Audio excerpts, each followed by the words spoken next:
We're going through some of the craziest times ever. Appreciate life when it's good.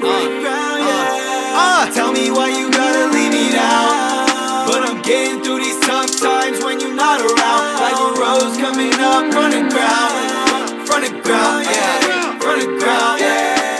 Hello everybody, welcome to another episode of the Indie Music Money Podcast with your host, Rob Boss. I have a special guest here with me today, my dog Brewski.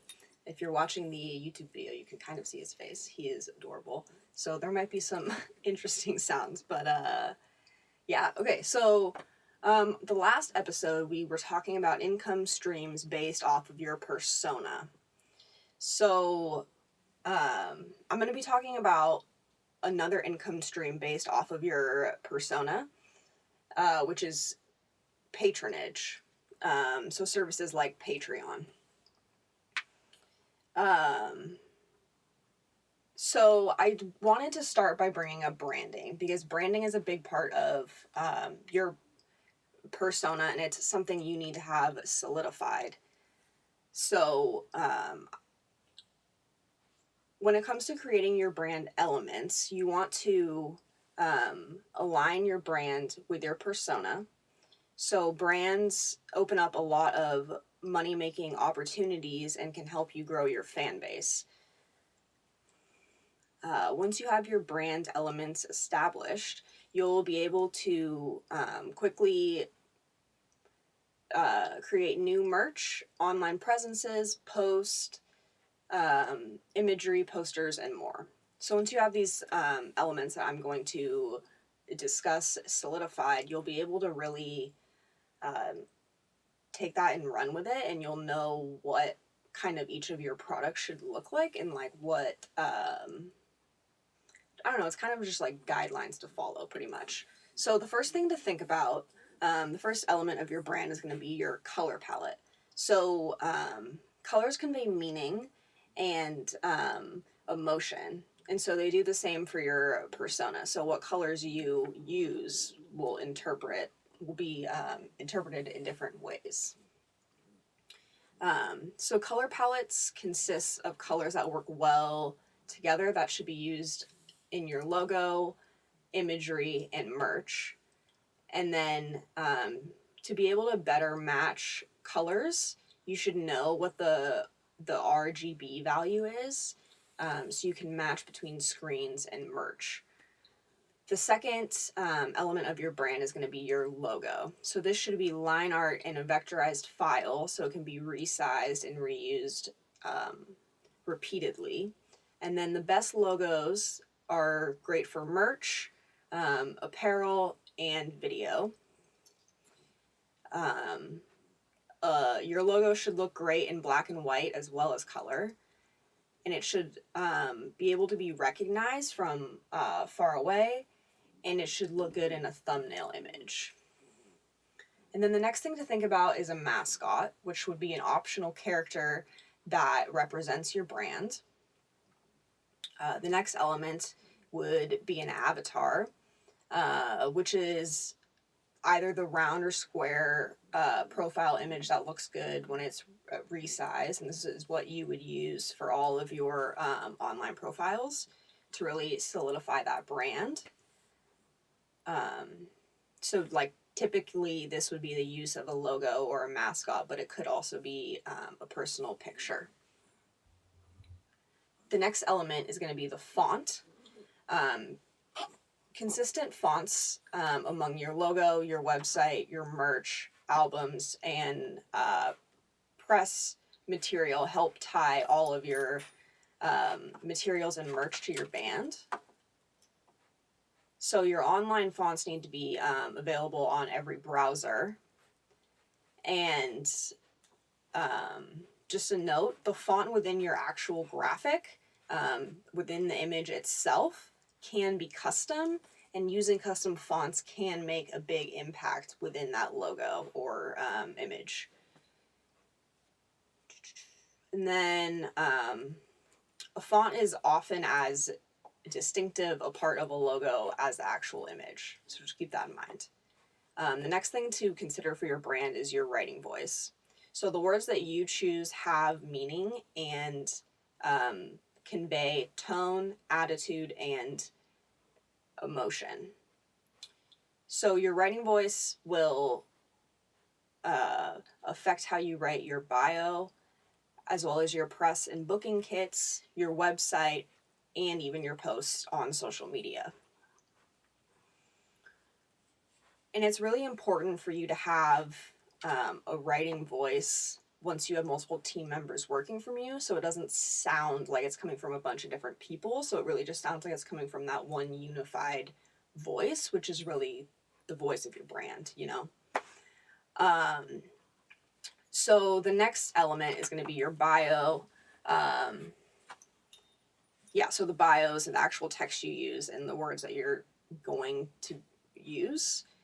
So once you have a voice in mind, you should write your bios and all of your social media profiles, your taglines, your blogs, newsletters, stories, emails, and everything else. So you just really need to make sure that every word you're using is following your brand. And then the next element is going to be the artist photos. So you should have formal artist photos for press and booking. And it should be an 8.5 by 11 inch, so like the size of your like standard page. And it should be saved as a JPEG or PNG. And you should have a color photo as well as black and white, just so it's more versatile and it can be used in different cases. And then you will need other sizes for online presences. So you should just have all of that together. And I want to mention that the photos should be photos that you really think implement your brand and that like depict your brand in a picture. And then the next thing, once you have all of this figured out, you should put it into a brand style guide. This is definitely optional, but it's really important once you start to work with graphic designers, web developers, and other professionals. So what a brand style guide is it maps out the rules for your graphics, your fonts, the text, and more, just so everything is consistent. And it often explains what not to do, and it contains elements that I had just discussed. So like your color palette, writing style, all that stuff. All right, update on the dog, Brewski. He did not want to be in here, so I had to pause for a minute. Okay, back at it. Okay, so there was this quote from the book that I wanted to read to you all about branding. So although you may be tempted to create brand elements as you go, you'll likely find waiting will slow you down and create inconsistencies. For instance, if you don't have your one-sentence bio and your avatar created ahead of time, you may find yourself stuck coming up with a description for a social media profile on the fly or unable to upload an image that represents you. Worse, you may throw something up there that doesn't match your other presences. Avoid this by taking some time in advance to build out your brand elements. I don't know. I didn't think there was a way for me to really reword that, and I just felt like it really breaks it down there. So I wanted to also touch upon how to write a compelling music description so people will check out your music. So this is kind of important to your brand as well, because you're going to be comparing yourself to artists people know, and you know, kind of like my brand is reflected by similar artists type of thing. So the 3 things to consider for a compelling music description is going to be to compare yourself to 3 well-known artists, and then make a description of your own that emphasizes your style, your genre, or your instrumentation. This should be something short that you can just throw in there. And then the other thing is to use achievements. So if you've won an award or gotten news coverage, or you've played at a famous venue, or you've charted at all, you should add that to your bio. Or just like to what you're trying to say to get people to check you out. And I'm just going to read this other quote from the book. You might have a few one-sentence alternatives aimed at a particular audience, including people you want to do business with. So if you're trying to get your music licensed, you would mention other things you've been licensed in and blah, blah, blah. Yeah, and so I also wanted to touch upon the 3 types of bios that every musician should have handy. And so the bio is just going to be what like really breaks down your brand and you as an artist for what you're sharing with other people. So you need an interesting and compelling way to introduce you and your music. So this is usually done in a bio and is used in your press and booking kits as well as on your website. So you should always have 3 versions of your bio ready to go. Cool, I'm just going to read this straight from the book because it breaks it down really well. So the first is a 1-page bio. The 1-page bio should cover how you started, the music you play, what you're doing, and any accomplishments. It's best to write it in the 3rd person because they are often copy and pasted into press coverage.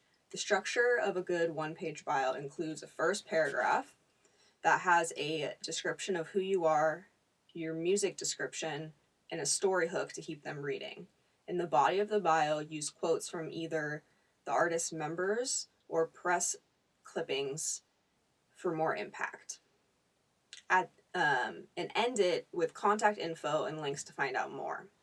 The next type of bio you should have at the ready is a 1-page bio. So this is a short bio that describes you and your music succinctly. You'll want to incorporate your music description within the first or second sentence.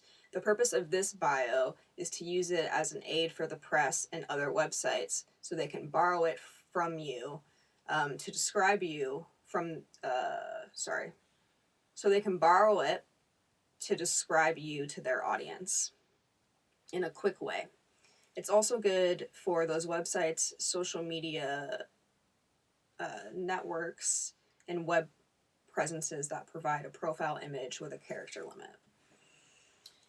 And then the last type of bio you should have at the ready is a 1-sentence bio or your elevator pitch.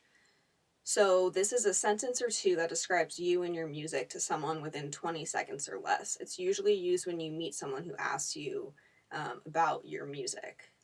So you want to say something to them that's going to get them hooked and leaving them wanting more. All right, so that is the last I'm going to talk about personas, at least for now.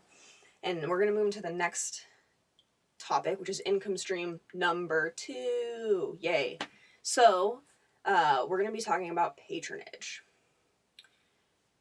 Services like Patreon and others. I'll break those down later. But what is patronage? So here's the thing. Your fans want to support you directly, and they want to do it through more than just buying your merch and your music. And fans seem to be supporting more and more through patronage. Guys, I'm not even going to lie to you. I am a patron for one of my favorite artists. Someone I'm actually going to have on the pod later. So, you know. Okay, anyways. So modern patronage acts like a fan club, giving extra content, special access, and special requests, as well as member-only perks to your supporters. So you're only really going to be able to get people to donate to you if you're already engaged with your audience. So you're not randomly going to get people to be a patron if you're not already taking care of, you know, like your party or whatever, the people that are on your page. If you're not already engaging with your followers, why would they want to pay more when there isn't even engagement, when something is free? I don't know. So like there's ways to structure what you do to get people to become supporters. So the first thing you need to be doing is putting out music on a regular basis. Because once you have this consistency, then people are going to think there is a lot happening behind the scenes. And with these, you should always be posting content. And it should be content that kind of leaves people wondering, oh, like, what else is happening? So then they're like, oh, maybe I do want to, join in on something that's paid to get the extra behind the scenes stuff. So you should structure your outreach to maximize your reach and pull in as many new fans as possible by getting your music and videos out broadly. So, and then after that, you turn listeners into supporters by marketing your Patronage page. Another thing is to consider putting yourself out there. Be vulnerable with your viewers, and refer back to those 13 qualities I talked about in the second episode, especially authenticity in your story. And then the most important thing is to make Patronage as attractive as possible by offering good rewards, extras, and perks that they aren't able to get anywhere else. So Patronage gives you a consistent and parallel passive income, which gives you a stable revenue stream. So the first thing when you're looking into Patronage is choosing a Patronage partner.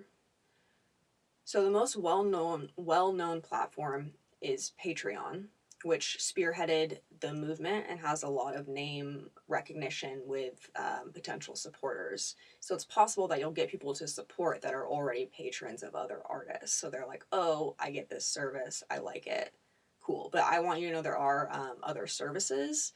There's a new emerging platform called Drip by Kickstarter. There's a service called Buy Me a Coffee. And then I'll talk about that a bit later. But so what you'll want to do is compare the services and their features, and then the fees, and which is going to be the difference between the fees, the platform costs, and the payment options. And then you'll also want to look into the reward delivery features that each service has. So if there's like something that you really want to do, but you're not going to be able to do it on Patreon, then that's important. But I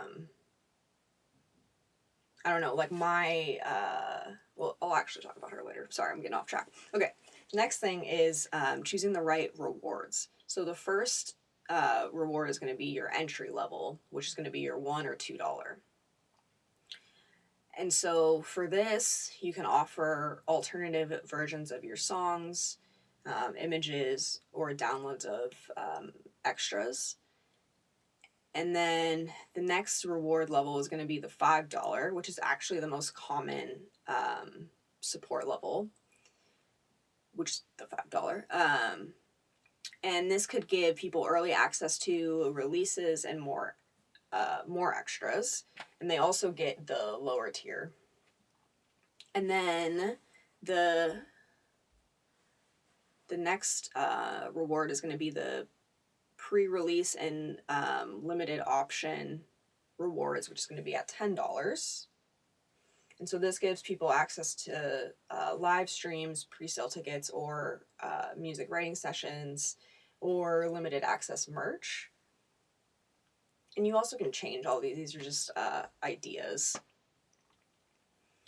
The next tier would be the $15 reward, which is normally custom request type stuff. So you could do like a mini concert, or you also could do like Zoom calls with people. And then from there, it's really up to you what you want to do as far as pricing goes. But a lot of people give personal access between $15 and $100. So these could be customized items like a custom written song, or occasional personal access, And you also can limit the number of people that sign up for each tier, so if you don't want to overdo it. And then I would recommend having a really high-end support level, which would be 100 or more. And so you should be creative about what your fans would want, because if this is going to be once a month, right, that's $1,200. So you need to think about, for you and your brand, you know, what would they really want. And so a lot of people give guest list access with backstage privileges and more. Before locking all that down, you should do some research on other patronage profiles to see what other people are doing. And don't forget that clever names can really get people to like commit to go that final step. And then another idea for, you know, when we're finally touring again, you can give away special items at your merch table that are only available if they sign up for your patronage page on the spot. I think that'd be super dope. If someone's like, oh, I love that shirt or that poster, and like, oh, it's actually free, it's yours, if on the spot you sign up for my Patreon. Like, I think that's genius. Okay, so I broke down some Patreon profiles, and I wanted to share that with you guys. So Amanda Palmer, the way she runs her Patreon is she actually charges people per thing that she puts out. She's an artist, and I think she's pretty big on YouTube too. Right now she has over 1,400 patrons, and so she has a $1 tier, a $3 tier, a $5 tier, a $10 tier, a $25 tier, a $75 tier, a $100 tier, and a $250 tier. So she really just breaks it all down. The next person I want to talk about is Tyler Hilton. He is a singer-songwriter, and his Patreon is the standard monthly. And so he has a $5 tier where he offers a monthly interactive live stream concert. And then his next tier is $20, where he shares his music with people, like exclusive demos and stuff. And they also get the $5 tier. And then the next thing he does is a $40 tier, which is Coffee with Tyler. So he does like 30-minute like coffee hangouts with up to 5 people. And then his next tier is his $125, which is a private one-on-one, which is either like a hangout or music lessons, or they talk about books or like anything else, like whatever you want. I think that's pretty cool. And then I am a member of Tania's Patreon. She's super awesome. I'm actually going to have her on the podcast later this week talking about her Patreon, so you can hear what it's like from a artist who's actually doing it. And so right now she has 55 patrons. She has a $1 tier, which is like patron-only content that's posted. And then her $5 tier, which is live streams and more behind-the-scene content. And then the $10 tier is a signed postcard quarterly. And then the $25 tier is a t-shirt and a download of her upcoming album and a gift of one of her favorite things once a year. I think that's really fun. And then her highest tier is $50, and all of the patrons at the $50 level are listed as a sponsor during the credits of all of her web series shows. So I think that's really cool. All right, so that's all I got on patronage. Actually, hold on.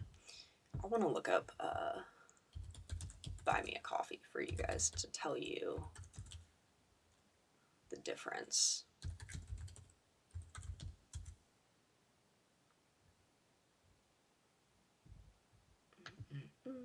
Okay.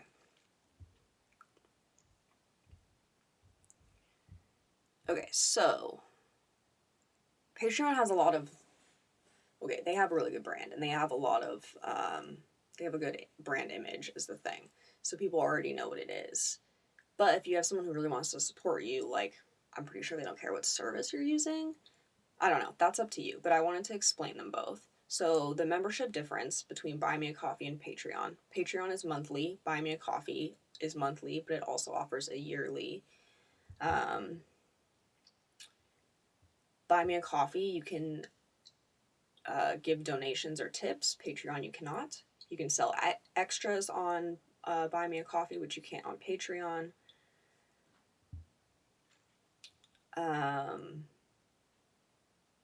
Let's see, the payout is instant on Buy Me a Coffee, whereas Patreon, it's 30 days. This is probably the big thing. So the fees for Patreon is 5 to 12% of whatever you earn. I'm not sure if there's a cap on that or not. On this, it says $300 a month premium. So I guess if you have the highest tier, it's whatever, they take a cap of $300. I'll have to look into that and let you guys know. But Buy Me a Coffee is only take 5%, whereas Patreon is the 12%. If you want the tier that's going to allow you to like limit the number of people for each support level and everything, if you want the full Patreon effect. Yeah, so that is one of the alternatives to Patreon, but I think this is a really great thing to do. And it's really good because I do think fans want to support people directly. So this is like directly going into your bank account, and it's, you know, can help you fund projects, and, you know, I don't know. I think it's great. And it's great because it helps you get paid for your content. You know, you're not just putting out a bunch of content for free anymore. It's more like, oh, okay, like I have people who will pay me to be able to see exclusive content. Like, you definitely want to get to that point. Cool. So that was our second income stream. Thank you so much for tuning in. Please subscribe.